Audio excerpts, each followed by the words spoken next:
आपको सीधे ले चलते हैं लाइव एआईसीसी मुख्यालय, जहां अजय माकन प्रेस कॉन्फ्रेंस कर रहे हैं कि जिस प्रकार से ईडी के दफ्तर से सिलेक्टिव लीकेज करी जा रही है, झूठी और चयनात्मक खबरों को प्लांट करके कांग्रेस पार्टी के और हमारे नेताओं की छवि को धूमिल करने का प्रयास किया जा रहा है, यह पूरी तरीके से गैर कानूनी। इसके अंदर इन्होंने बताया है कि कैसे सेक्शन 66 पीएमएलए का यह इजाजत नहीं देता कि सिलेक्टिव लीकेज करी जाए, और इसके अंदर जिन चैनल्स में और जहां पर सोशल मीडिया के अंदर अलग अलग जगहों के ऊपर ईडी के माध्यम से लीक करी जा रही खबरें, उसका भी जिक्र इसके अंदर किया गया है। मैं चाहूंगा कि आप लोग इसको भी जरूर देखें। और अलग अलग बातें जैसे कि Rahul Gandhi not cooperating with Enforcement Directorate, he paused, didn't respond to a number of questions, फिर were not satisfactory, the answers were not satisfactory, and it appeared that he was tutored by his lawyers on how to answer and avoid certain aspects, sources said। तो ये sources के माध्यम से कहां से इनके पास में सब चीजें आ गई। हम लोगों ने कहा है कि अगर आप इतना ही दिखाना चाहते हैं तो वहां पर एक कैमरा लगा दीजिए, उसको लाइव टेलीकास्ट करिए, 30 घंटे लाइव टेलीकास्ट, लाइव फीड लीजिए, वहां से देखिए कि भी किस तरीके से वहां पर क्वेश्चंस, उनके पास कुछ पूछने को ही नहीं। तो जो सिलेक्टिव लीकेज करके जो ये मीडिया को दिया जा रहा है और अपनी तरीके से नैरेटिव बिल्ड करने की कोशिश करी जा रही है, ये गैर कानूनी है।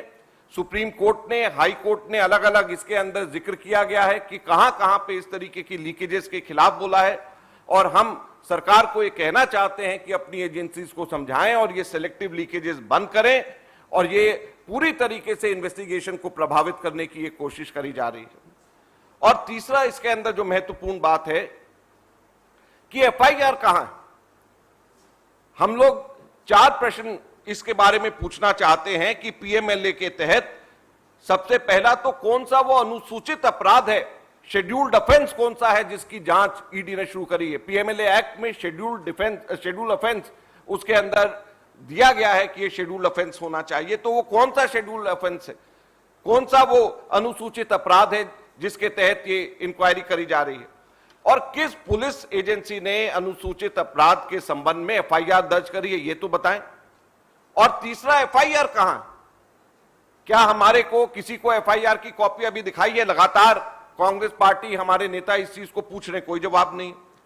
और चौथा सबसे महत्वपूर्ण है, हम आपको ये बताना चाहते हैं, इनसे प्रश्न भी पूछना चाहते हैं कि क्या ये लोग जानते हैं कि अनुसूचित अपराध और एफआईआर के बगैर ईडी के पास में पीएमएलए के तहत जांच शुरू करने का कोई अधिकार नहीं।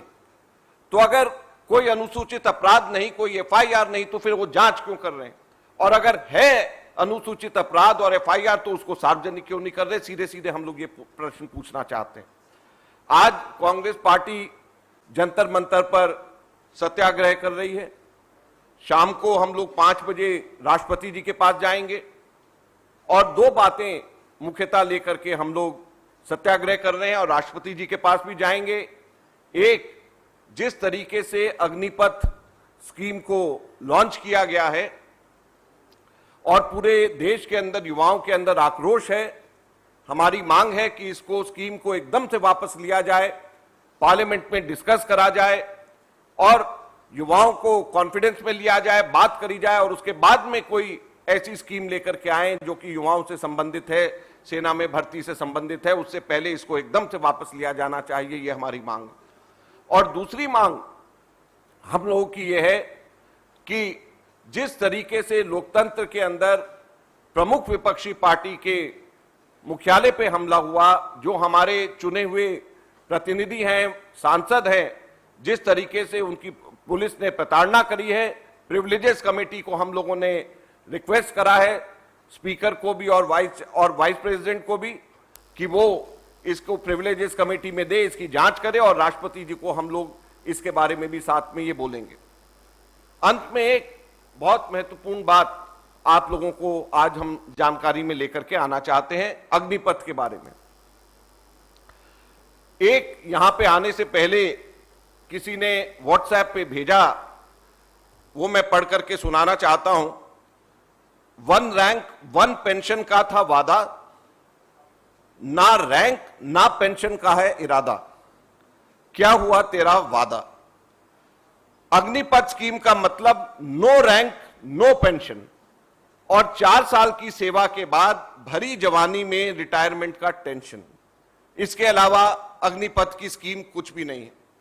जो हम आज मुख्य बात आपको बताना चाहते हैं, आपको हम लोग सर्कुलेट करेंगे। एक ये सर्कुलर है अक्टूबर का 2020 का, जनरल बिपिन रावत सीडीएस के उनके टाइम का, और साथ में उनका ये इंटरव्यू है जो उन्होंने एएनआई को दिया था। और इस इंटरव्यू के अंदर जनरल बिपिन रावत ये कहते हैं कि सेना में सैनिक 17 साल के बाद में काम करके रिटायर हो जाते हैं, तो उनको रिटायरमेंट की एज बढ़ानी चाहिए। तो जनरल बिपिन रावत ये कहते हैं, उन्होंने जो सर्कुलर निकाला है और जो इंटरव्यू दिया है उसमें उन्होंने कहा है कि हमारे सैनिकों की रिटायरमेंट एज 58 वर्ष करनी चाहिए, और 58 वर्ष हमारे सैनिकों की रिटायरमेंट एज होगी तो हमारी सेना को बेहतर वो सर्व कर पाएंगे, हमारी सेना बेहतरी के ऊपर जाएगी। ये जनरल बिपिन रावत जी के खुद का ये कहना था और उनके टाइम का ये सर्कुलर है जो हम अभी आपको दे रहे हैं। तो जो अभी सरकार ने अग्निपथ स्कीम लेकर के आए हैं, तो क्या ये उनका अपमान नहीं, उनकी याद का, उनकी सोच का और उनकी इच्छा का अपमान नहीं? हम सरकार से पूछना चाहते हैं, जो हमारे देश के पहले सीडीएस थे, क्या उनकी सोच और उनकी इच्छा का ये अपमान अग्निपथ स्कीम नहीं है? हम सरकार से पूछना चाहते हैं। जनरल बिपिन रावत ने ये कहा इस इंटरव्यू में, और मैं आपको बताना चाहता हूं, पढ़ करके सुना रहा हूं। हम सैनिकों को भर्ती करते हैं और उन्हें शुरू के वर्षों में सियाचिन, द्रास, गुरेज जैसे स्थानों पर, घर से दूर कठिन स्थानों पर भेजते हैं और उन्हें यंग एज में ही रिटायर कर देते हैं, जिन्हें बहुत थोड़ी सी 18,000 रुपए के लगभग पेंशन दी जाती है। फिर वो दूसरी नौकरी ढूंढते हैं। मैं चाहता हूं कि वो लोग पूरी नौकरी करें 58 साल की उम्र तक। ये जनरल बिपिन रावत की खुद का इंटरव्यू है, उनके शायद आखिरी के महीनों के अंदर उनका ये इंटरव्यू है। और यही नहीं, सिर्फ उन्होंने सैनिकों के लिए नहीं बल्कि उन्होंने सीनियर ऑफिसर्स के भी रिटायरमेंट एज उन्होंने कहा 59 ईयर्स होना चाहिए, जनरल्स का 60 ईयर्स का होना चाहिए। तो जब जनरल बिपिन रावत जैसे हमारे, उनसे ज्यादा तो कोई भी नहीं कह सकते कि क्वालिफाइड है। कल हमारे तीनों हमारे सेनाओं के अध्यक्षों ने बयान दिया, तो क्या वो सभी के सभी जनरल बिपिन रावत की सोच के खिलाफ में जा रहे हैं? आज हम सरकार से पूछते हैं कि क्या उन्होंने जो सर्कुलर और जो बिपिन रावत जी की जो सोच थी उसको क्या अनुसरण करने की कोशिश करी? जब हमारे सेना के अभी के सर्विंग जनरल्स, पुराने जनरल्स, बहुत सारे लोग, जितने भी विशेषज्ञ हैं, सब ये कहते हैं कि इतनी जल्दी रिटायर नहीं करना चाहिए।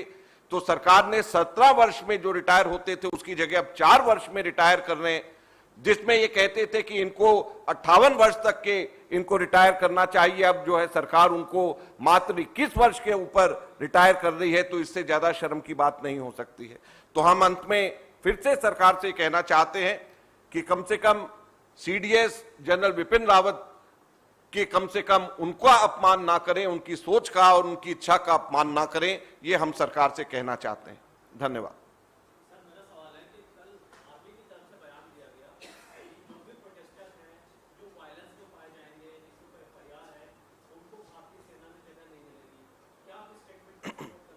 देखिए, हमारा बड़ा साफ कहना है कि कांग्रेस पार्टी ये कहती है कि ये एजिटेशन, सत्याग्रह गांधीवादी तरीके से होना चाहिए, वायलेंस नहीं होना चाहिए।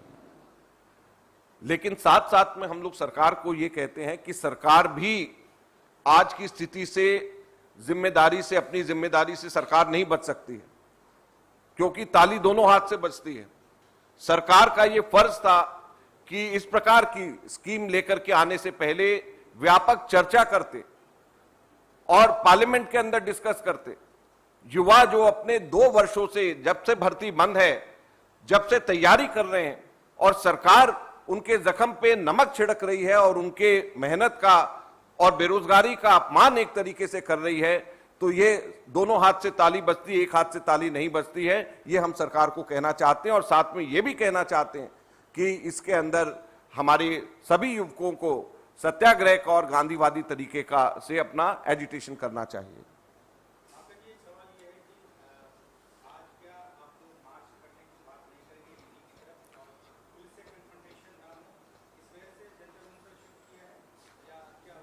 देखिए, हम लोग जंतर मंतर पर कल भी हम लोगों ने सत्याग्रह किया था और अग्निपथ के विषय को लेकर के किया था।